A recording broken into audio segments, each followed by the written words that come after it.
ના ક્રીમ ના મલાઈ કે નથી ગેસ ચાલુ કરવાનો. 5 જ મિનિટમાં ઠંડી ઠંડી માટલા કુલ્ફી બનાવીશું. આમાં ફ્રેન્ડ્સ તમારે ગેસ ચાલુ કરવાની પણ જરૂર નથી અને કલાકો સુધી દૂધને ઉકાળવાની પણ ઝંઝટ નથી. ફક્ત 5 મિનિટની અંદર જ તમે આ ઠંડી ઠંડી માટલા કુલ્ફી ઘરે તૈયાર કરી શકો છો. આ કુલ્ફી હેલ્ધીની સાથે ટેસ્ટી પણ એટલી છે ફ્રેન્ડ્સ. 2 કુલ્ફી વધુ ખાશો તો પણ શરીરને કાંઈ જ નુકસાન નહીં થાય. આ કુલ્ફી ખાશો ને એટલે પેટમાં એસી જેવી ઠંડક મળવાની છે ફ્રેન્ડ્સ. તો વિડીયોના એન્ડ સુધી બનેલા રહેજો અને વિડીયો પસંદ આવે તો ચેનલને સબસ્ક્રાઈબ કરવાનું તો ભૂલતા જ નહીં અને વિડીયોના એન્ડ સુધી બનેલા રહેજો. તો અહીંયા કુલ્ફી બનાવવા માટે આપણે ગેસ ચાલુ કરવાની પણ જરૂર નથી ફ્રેન્ડ્સ. તો આ કુલ્ફી આપણે વધુ હેલ્ધી બનાવવા માટે આપણે લીધા છે અહીંયા મખાના. તેની સાથે પસંદ અનુસારના આપણે ડ્રાયફ્રૂટ લઈ લેવાના છે. ડ્રાયફ્રૂટ તમે તમારી પસંદ અનુસાર વધુ ઓછા લઈ શકો છો.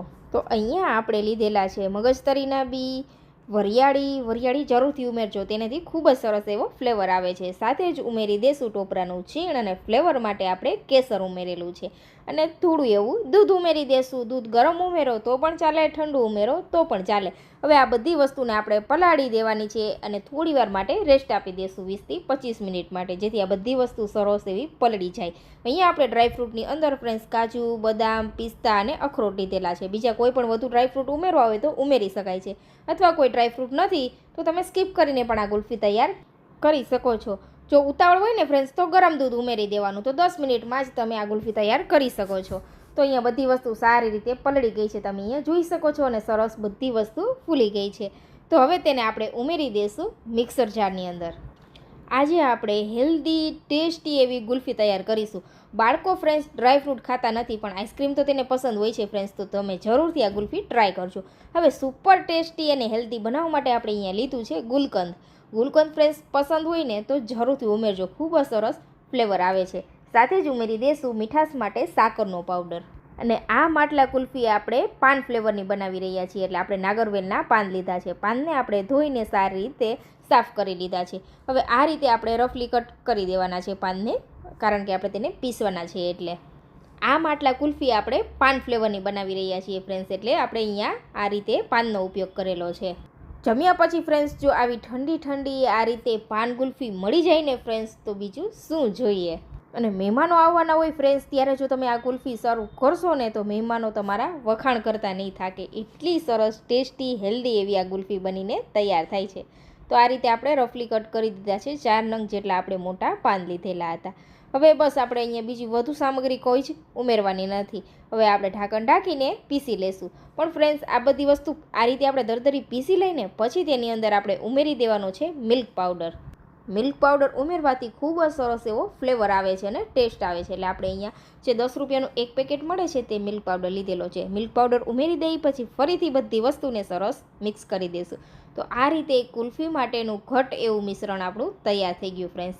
તો હવે તેને આપણે એક બાઉલમાં કાઢી લેશું અને તમારે જેમાં કુલ્ફી જમાવી છે તેમાં આપણે સેટ કરી દેવાનું છે.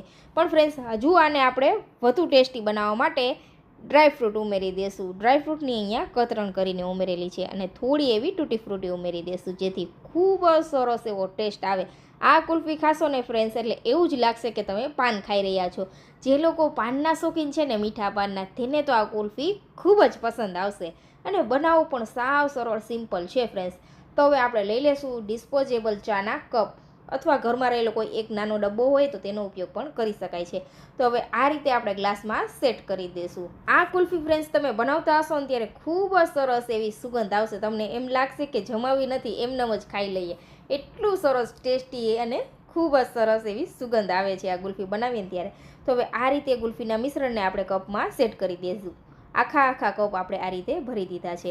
હવે ઉપર આપણે સિલ્વર ફોઇલથી કવર કરી દેવાનું છે. જો તમારી પાસે કુલ્ફી મોલ્ડ હોય તો તમે તેની અંદર પણ જમાવી શકો છો, અને ન હોય તો આ રીતે ડિસ્પોઝેબલ ચાના કપ હોય તેમાં પણ તમે જમાવી શકો છો. આ રીતે ઉપર રિંગ લગાવી દઈશું, જેથી કાગળ છે તે સરકે નહીં.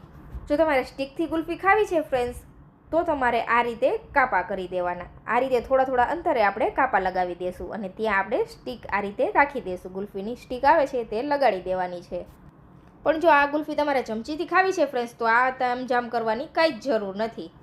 તો આ રીતે બધા જ ગ્લાસની અંદર સરસ આપણે સ્ટીક લગાવી દેવાની છે. સ્ટીક લગાવાઈ જાય પછી હવે આ કુલ્ફીને આપણે ઓવરનાઇટ ફ્રીઝમાં રાખી દેવાની છે 10 થી 12 કલાક માટે, જેથી સારી રીતે તે જામી જાય. તો મળીએ ફ્રેન્ડ્સ 10થી 12 કલાક પછી. તમે જોઈ શકો છો સરસ એવી કુલ્ફી આપણી જામી ગઈ છે. તો ચાલો હવે આપણે ગુલ્ફીને સર્વ કરીશું. આ ઉનાળાની ગરમીઓમાં ફ્રેન્ડ્સ આવી ઠંડી ઠંડી મલાઈ ગુલ્ફી ખાવાની તો કાંઈક મજા જ અલગ હોય છે. માટલા ગુલ્ફી તો બધા લોકોની ફેવરેટ હોય છે ફ્રેન્ડ્સ.